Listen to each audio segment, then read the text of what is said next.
Si hablamos de conciencia, lo primero que había es definir qué es conciencia. Y es muy difícil definir conciencia porque la conciencia está más allá de la razón y de las palabras. Y entonces resulta muy complejo definir conciencia con palabras. Y por eso es que si buscamos en los diccionarios hay una serie de interpretaciones que en el fondo van a lo mismo. Desde hace muchísimo tiempo. Conciencia, según la Real Academia de la Lengua, es el conocimiento que uno tiene de uno mismo y de su entorno. Es decir, la pregunta más importante que todos los hombres sabios desde hace miles de años nos han planteado es en el fondo la respuesta de la conciencia. ¿Quién soy yo? No cuál es mi nombre, no de qué país vengo, no qué profesión tengo, no qué edad, no dónde estoy, sino quién soy yo y cuál es el mundo que nos rodea.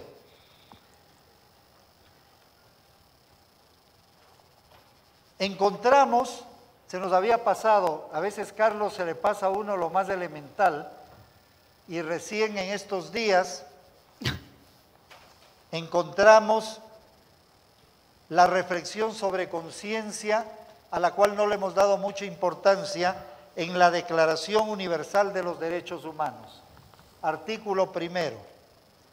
Todos los seres humanos nacen libres e iguales en dignidad y derechos, y dotados como están de razón y conciencia, deben comportarse fraternalmente los unos con los otros. Hemos utilizado mucho la razón, pero muy poco la conciencia. Immanuel Kant, uno de los hombres más profundos del mundo occidental, la define de una forma parecida a lo que ya hablamos. Dos cosas, dice Kant, me llenan de admiración: el cielo estrellado fuera de mí y el orden moral dentro de mí. El conocimiento de uno y el conocimiento cósmico. Y también en el otro lado del planeta, uno de los hombres primarios de la cultura china, Confucio, dice que la conciencia es la luz de la inteligencia para distinguir el bien y el mal.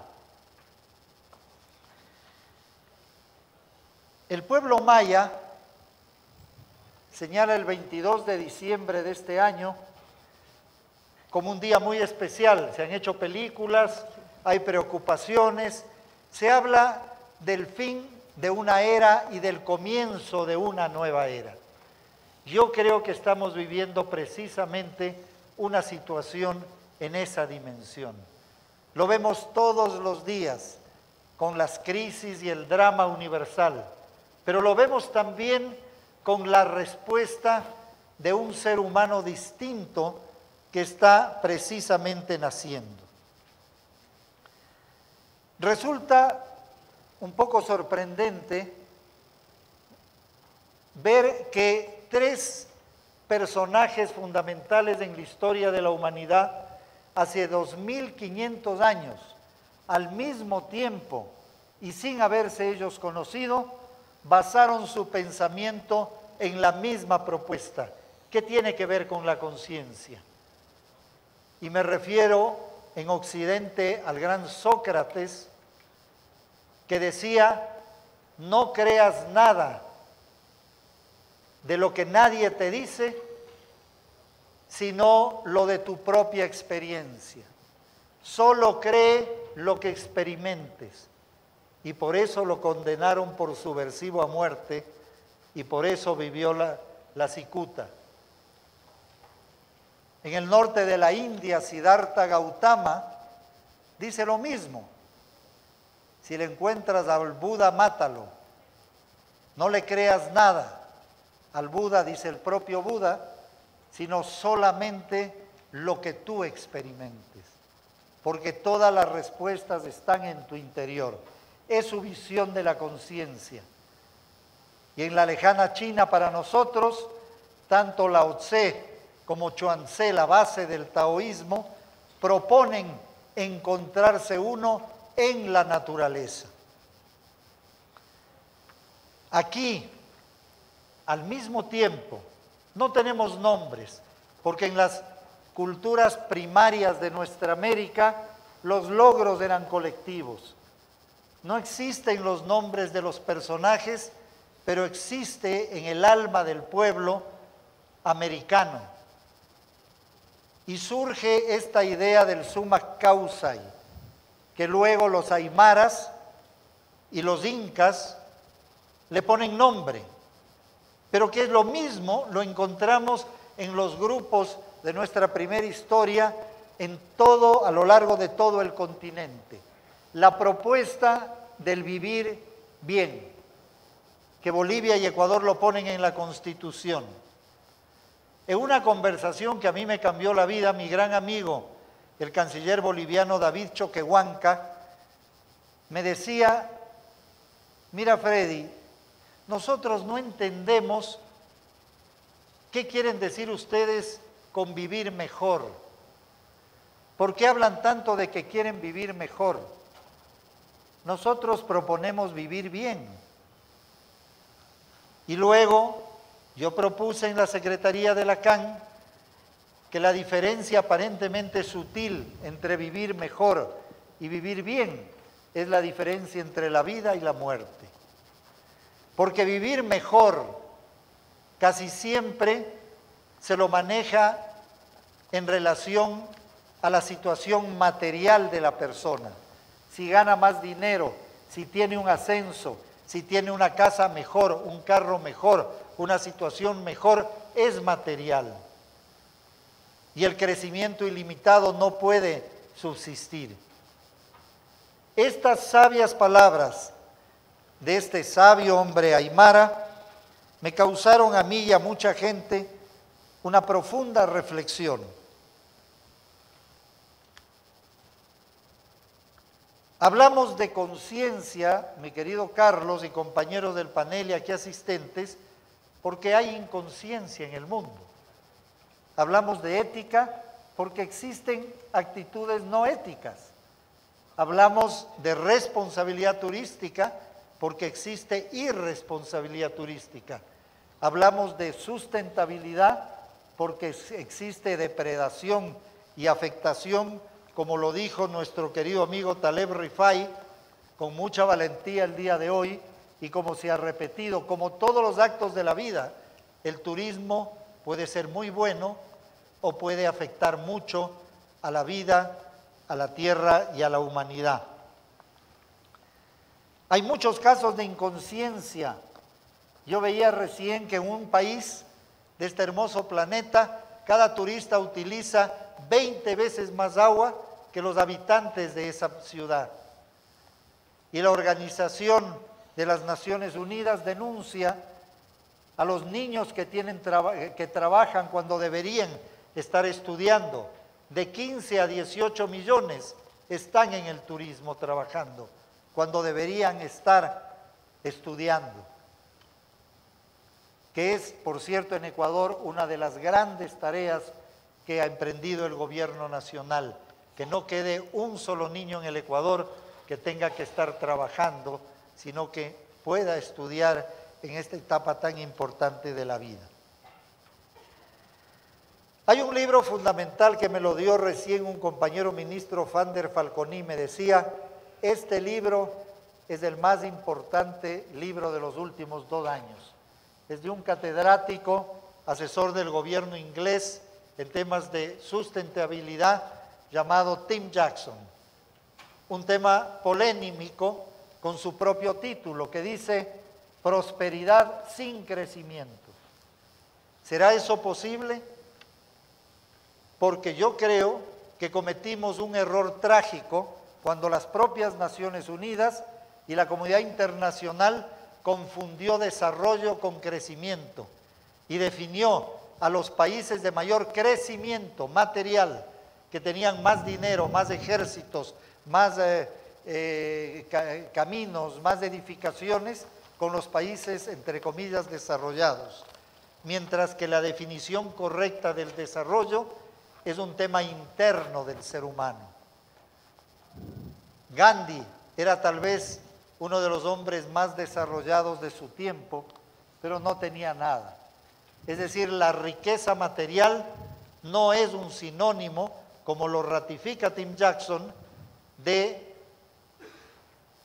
el desarrollo de la humanidad. Y me encontré con una simpática cita que dice de Tennessee Williams, en su famosa obra Una gata sobre el tejado de zinc caliente. Y dice, hace ya muchos años, hace medio siglo, ¿cómo será la situación ahora? El animal humano es una bestia que muere y que si consigue dinero, compra, compra y compra. Y creo que la razón de que compre todo lo que pueda está en que en lo profundo de su mente tiene la loca esperanza de que una de estas compras será la de la vida eterna.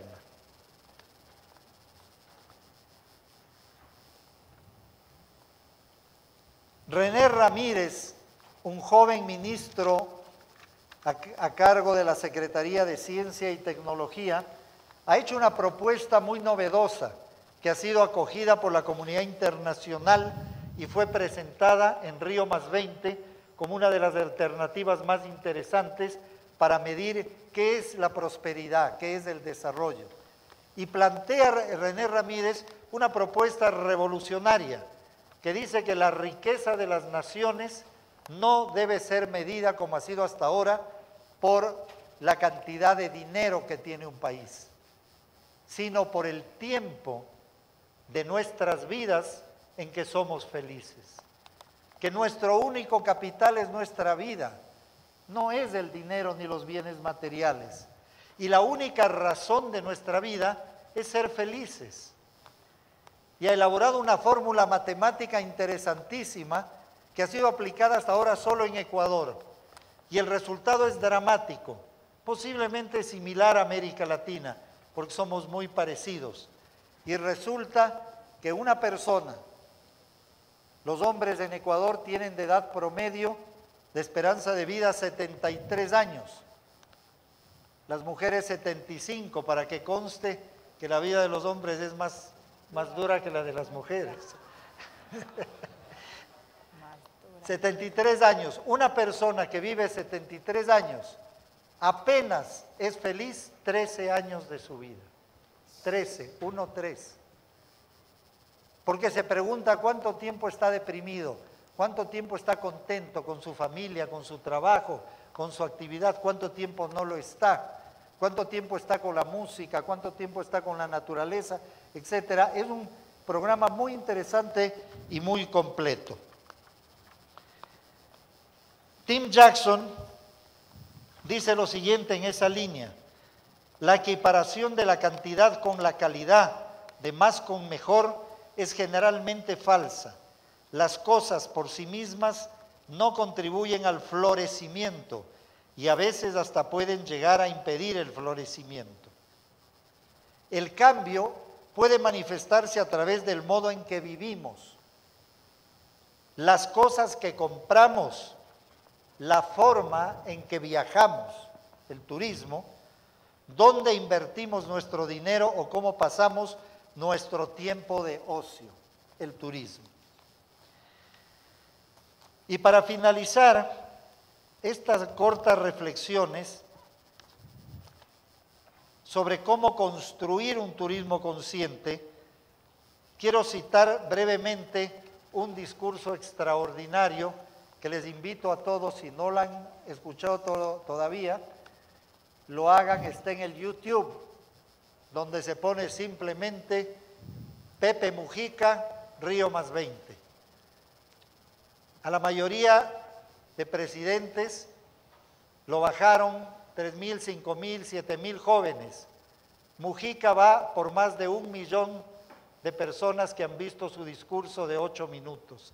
Es algo extraordinario de un hombre extraordinario como es este hermano uruguayo y profundamente latinoamericano, que dice en su reflexión: el hombre no gobierna hoy a las fuerzas que ha desatado, sino que las fuerzas que ha desatado gobiernan al hombre y a la vida, porque no venimos al planeta para desarrollarnos solamente, así en general, venimos al planeta para ser felices, porque la vida es corta y se nos va, y ningún bien vale más que la vida, que es lo elemental.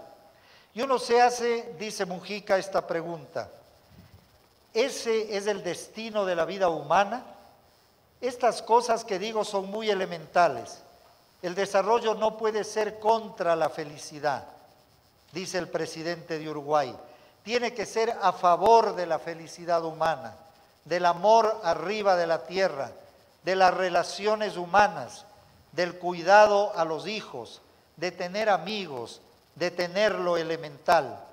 Y así, en esta búsqueda nos encontramos con un gran movimiento que cada día crece más y se llama Slow Tourism, como el slow food, una respuesta al fast food, que es tan complejo. Y ahí surge la propuesta del Conscious Travel de Ann Pollock, que nos honra mucho con su presencia aquí en la mitad del mundo acompañándonos. El turismo consciente, como hablamos con Carlos, que no durmió una noche aquí al norte de Quito con un grupo de trabajo de varios países en un volcán donde hay un hotel muy precioso llamado el Pululagua, para sacar la declaración primaria. 2 párrafos, porque como decíamos, como Gloria, el proceso está en construcción e invitamos a todos a irlo construyendo. Es un proceso individual, personal. La conciencia es un paraguas que protege a la ética, incluye a la ética, incluye al turismo responsable, incluye al turismo sustentable, pero va un poquito más allá, hacia el pleno desarrollo del ser humano, del que da y del que recibe. En la vida lo importante, he aprendido yo, no es el qué, es el cómo. El cómo es lo importante. Si lo hacemos con amor a la vida, el resultado tiene que ser el mejor que podamos conseguir. Me disculpan por extenderme tanto, pero quería compartir con ustedes esta idea y sentirme tan orgulloso de que una organización como la OMT, la Organización Mundial de Turismo, es la primera que comienza a proponer al mundo el turismo. Y en nuestro país, en el Ecuador, ya los señores ministros están comenzando a trabajar, porque no es algo exclusivo de turismo, para trabajar, para tener el policía consciente, el empresario consciente, el maestro consciente, el médico consciente. Qué bueno que el turismo se convierta en una vanguardia más para trabajar junto con tantas otras áreas, porque el turismo es eso, a diferencia de otras actividades. Gracias.